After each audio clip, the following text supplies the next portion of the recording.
نعمل ايه ما بعد السفر؟ في واحد كده منكم كتب لي كومنت. الكومنت ده انا بصراحة عجبني جدا.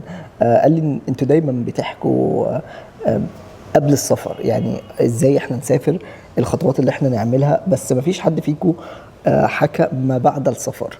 واكتشفت فعلا ان انا اغلب الفيديوهات اللي انا عملتها كنت دايما بحاول اخليكوا ازاي تسافروا، ازاي تعمل الورق.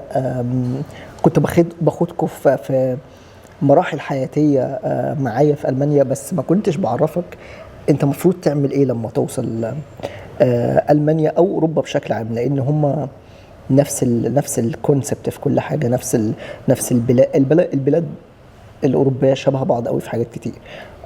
فهي نفس الحاجات اللي انت ممكن تعملها في ألمانيا ممكن تعملها في أي دولة أوروبية. فقررت ان انا اعمل سلسلة، انا ما اعرفش هسميها ايه، انتوا ممكن تختاروا الاسم بتاعها، وفيها هحكي لك ازاي تتصرف لما توصل على أوروبا، نصايح، حاجات تعملها، حاجات ما تعملهاش، من واقع تجربة حياتية أو تجارب أصدقاء لي عدوا في الرحلة كلها. وعايز في يوم من الايام ان انا ابقى وصلت ان انا عملت سلسله كبيره تبقى مرجع لاي حد مقرر ان هو يسافر في اي يوم من الايام، ايه الحاجات اللي ياخد باله منها يعملها او ما يعملهاش. وهبدا باول كلمه انا بقولها لاي حد بيقرر ان هو يسافر: ما تنبهرش. حاول على قد ما تقدر ان انت ما تنبهرش. دايما كنت بقول كده، مثلا تخيل نفسك ان انت لسه عايش، مثلا لو انت جاي من مصر تخيل ان انت عايش في القاهرة، بس في منطقة عالية شوية. ماشي، دايما حط في دماغك ان انت توطي سقف احلامك وتوقعاتك عن البلد اللي انت هتسافرها، عشان لما تاخد مميزات اعلى شوية تبقى مبسوط بيها. ولو حصل سلبيات فانت متوقع ان هو اصلا انت مش تاخد كتير. وما تبقاش متضايق من البلد اللي انت هتعيش فيها، لان الصدمه الاولى للبلد دي اهم حاجه، يا اما هتكمل فيها يا اما مش هتكمل فيها. فوطي سقف احلامك وتوقعاتك عن البلد اللي انت هتوصل لها، تعيش سعيدا فيها. يعني هتاخد مميزات كده كده ان شاء الله، وايجابيات كتيره عن البلد اكتر من المكان اللي انت عايش فيه.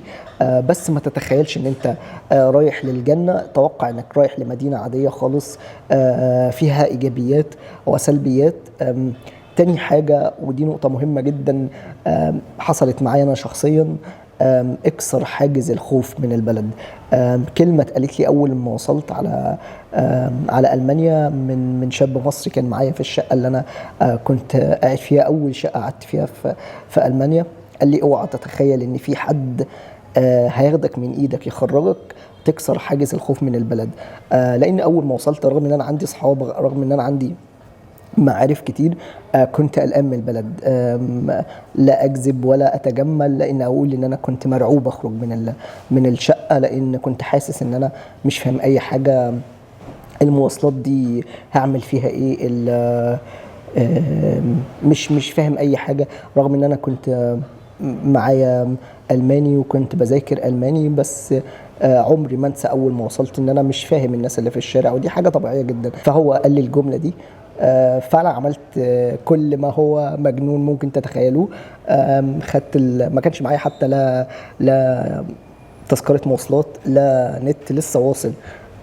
خدت التابلت بتاعي وقمت جاي، قررت ان انا انزل واروح على الاماكن السياحيه الاشهر في برلين، عشان الف واشوف البلد عامله ازاي، اكسر حاجز الخوف بتاع البلد، لاني كنت خايف انزل. كنت قعدت بتاع كام 3 أو 4 ايام في البيت، مش بخرج، مش بسيب الكنبه بتاعي، والله ما بسيب الكنبه. ودماغي بقى: هل انا مفروض كنت اسافر؟ هل اللي انا عملته ده صح؟ هل فعلا كنت مفروض ان انا اسيب بلدي؟ فعشان تكسر الحاجز ده، اول ما توصل اشغل نفسك، بمعنى انت وصلت خلاص، خليك سريع. شوف بقى هتجيب من السوبر ماركت خط نت، ولا هتعمل عقد حسب المدينة اللي انت هتوصل عليها. لو انت خلاص انت قررت ان انت هتستقر في البلد دي، على طول اعمل عقد لمدة سنة او سنتين حسب ما انت تلاقي. اسأل الناس اللي هي اقدم منك في المدينه. ودي النقطه اللي هنيجي بعديها.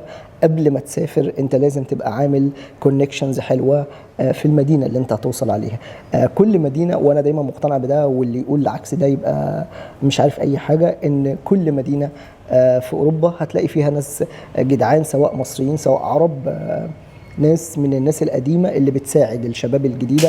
وده موجود في أي مكان، وشاء من شاء أبى من أبى. بس دايما أنا مقتنع إن إحنا فينا الكويس كتير قوي. فاسأل الناس اللي قبليك، شوف بقى إيه أحسن عقد نت يجيبوه في المكان ده. لازم تشغل وقتك من البداية. بمعنى لو أنت جاي على كورس لغة، ابدأ على طول، اللي هو روح ابدأ على طول. اعمل تذكرة المواصلات على طول عشان تنزل تلف في البلد. أي يوم أنت بتأخره أنت بتخاف من البلد أكتر. ونقطة حاجز البلد ده لو ما اتكسرش بسرعة هتعيش طول عمرك، حتى لو قعدت سنين في البلد دي لسه بتخاف منها، لأن أول يوم ما بيتشالش من دماغك. فهو الشاب المصري ده ربنا يبارك له اداني الكلمتين خلاني ان انا انزل على طول من البلد. اي نعم قعدت طول اليوم بره، وبقوا مرعوبين ان انا ممكن اكون تهت وحصل لي حاجه، لاني ما كنت بس بلقط نت من المحطات واروح المكان اللي بعديه. لفيت يومها برلين. ما بقتش خايف من البلد، مش فارق معايا اي حاجه. انا كده كده اصلا لفيت البلد من غير نت ومن غير لغه تعبانه جدا. وفي نفس الوقت ما خفتش وما قلقتش وقدرت اروح. قرر ان انت لما بتعمل اي حاجه او اي خطوه في حياتك تكون سالت عليها 1000 مره. دي نقطه مهمه قوي. ما تمشيش بدماغك ولا تسمع راي واحد بس. عندك مليون جروب من الجروبات بتاعت الناس اللي عايشه في البلد دي. انت كمان عملت كونكشن زي ما قلت لك قبل ما تسافر. فاسال دايما، اسال، ما تضيعش على نفسك فرصه ان انت تعمل حاجه بشكل اسهل، لان اي حاجه انت مريت بيها او هتمر بيها النهارده بكره في المستقبل كمان 10 سنين مرت على حد قبل كده وشافها من الناس القديمه، فيقدر يديك الأصح حاجة أو أصح حل حتى للمشكلة اللي انت فيها. نقطة مهمة قوي برضو لازم تعملها لما تسافر. ما تنساش الهدف اللي انت جاي عشانه. انت لو انت مسافر عشان تدرس، خلاص انت يا باشا دراستك دي اهم حاجة في حياتك. ما تستعجلش على الفلوس هتيجي ماشي. انت كده كده حتى لو انت كطالب هتشتغل او هتعمل كده هتجيلك الفلوس كده كده. ما تقلقش قوي من قصه الفلوس في الاول. انا عارف ان اللي هو لما الحساب بينزل بيك وانت قاعد تدفع كذا وتدفع كذا وجاي مثلا بفلوس مصري، فانت بالنسبه لك ال 100 يورو اللي انت بتصرفها دي انت بتحسبها بالمصري ان هو لا دمت مش عارف 6000 جنيه ده هم. انا عارف ان انت بتحسبها كده، بس لا ما تحسبهاش كده خالص. حط في دماغك ان الفلوس كده كده جايه لك، بس ركز على الهدف الاساسي. لو انت جاي تدرس ركز ان انت تدرس وتبدا الدراسه، وبعد كده وانت بعد ما تبدا وتسجل في الجامعه ابقى دور على الشغل، لانك لو ركزت على الشغل في البدايه الفلوس هتحلى في عينك.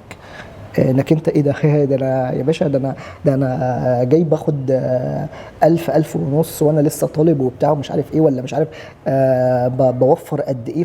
طب ما اكمل يا باشا في الشغل.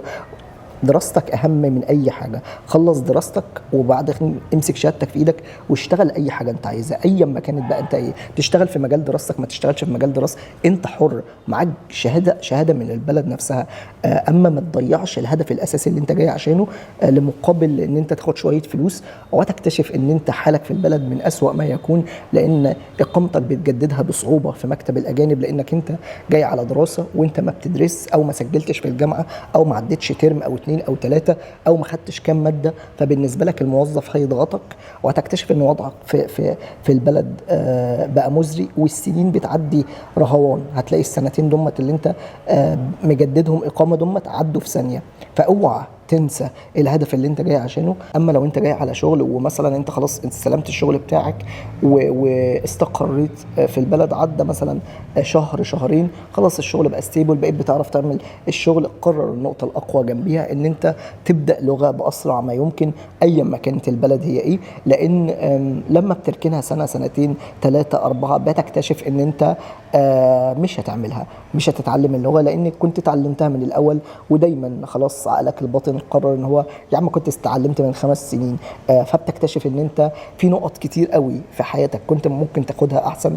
حتى في شغلك، لو انت بتتكلم لغه واحده غير لو بتتكلم لغه البلد، الترقيات مش هتبقى احسن. او لو انت عايز تنقل لشركه تانية، فانت بيطلبوا مثلا ان يبقى معاك مستوى لغه معين هو مش معاك دلوقتي، فتكتشف ان انت ضيعت فرص حتى في الشغل على نفسك بسبب ان انت معكش لغه. فحتى لو انت جاي على شغل، مش معنى ان شغلك ماشي وستيبل ان انت تنسى نقطه مهمه، ان انت تطور نفسك في شغلك ده كده كده، وفي نفس الوقت تتعلم اللغه عشان ما تبقاش تقيله عليك فيما بعد. نقطه بيقع فيها ناس كتير، وخصوصا اللي جايين على دراسه وسنهم صغير، انه بيتخيل ان الفلوس اللي معاه دي بتاعته. ال 11,000 أو ال 12,000 اليورو اللي معاه، بيتخيل إن هم كتير لدرجة إن هو بيصرف وما بياخدش باله إن أهله ادوا له الفلوس دي عشان هو يسافر ويدرس، ويمكن خدوا من نصيبه حق إخواته عشان يخلوه يدرس ويسافر، وهو فيما بعد يغير من حياته ومستقبل اخواته. فاوعى البلد تجرفك ايا ما كانت هي ايه، وتشعر ان الفلوس اللي معاك دي بتاعتك او انت هتعوضها، او الفلوس بتطير، الفلوس مش هتحس بيها. لا حفلات، لا سفر، لا خروج. لما تقرر ان انت في يوم من الايام اشتغلت وفلوسك بقت ملكك، ابقى اعمل اللي انت عايزه. رغم ان هو مش صح ان انت تصرف برضو الفلوس وانت مش عارف، يعني مش هتحس بقيمة الفلوس دي غير لما تخسرها. فاوعى تضيع الفلوس على الفاضي. انبسط وافرح واعمل اللي انت عايزه من غير ما تخسر من فلوسك وفلوس اهلك. نقطة مهمة جدا، اوعى في يوم من الايام تقرر ان انت تخسرها تحت اي ظرف. هي الدين، دينك ثم دينك ثم دينك. لازم لو انت كنت بتصلي 4 فروض وتسيب فرض في بلدك، ال5 فروض تصليهم في أوروبا، لأن أنت حرفيا هتلاقي مغريات كتير قوي حواليك، مش بس تخسرك جزء كبير من دينك، تخسرك دينك كله. مالكش دعوه باللي الناس بتعمله، ركز ان انت تبقى النسخه الاحسن منك في اوروبا. ده غير ان انت بتمثل بلدك ودينك، لان الناس كتير بتبص على التصرفات اللي انت بتعملها وعلى اساسها بتحكم على البلد ودي الدين بتاعك من التصرفات اللي انت بتعملها. فانت شخص بس لو حطيت في دماغك كده ان اي حاجه انت بتعملها سواء حلوه او وحشه بتأثر على فكر ناس كتير حواليك ان هم يحكموا على البلد ويحكموا على الدين من النقطة دي. دي اكتر حاجات اساسية انا شايفها لازم تعملها وانت في اول وقت ليك في الغربة في أوروبا. لو ركزت على الحاجات دي بإذن الله تجربتك تبقى أحسن، وما تقعش في الحاجات اللي ناس كتير مننا وقعت فيها في الأول. ودي أنا بالنسبة لي شايفها أساسيات السفر لأوروبا. وبإذن الله السلسلة دي هعمل منها أكتر، بس أنتوا لازم تختاروا زي ما قلت لكم معايا الاسم، نسمي السلسلة دي إيه. وبس ده كان فيديو النهاردة، فيديو سريع على شوية نصايح وحاجات تاخد بالك منها لما تقرر ان انت تسافر على اوروبا.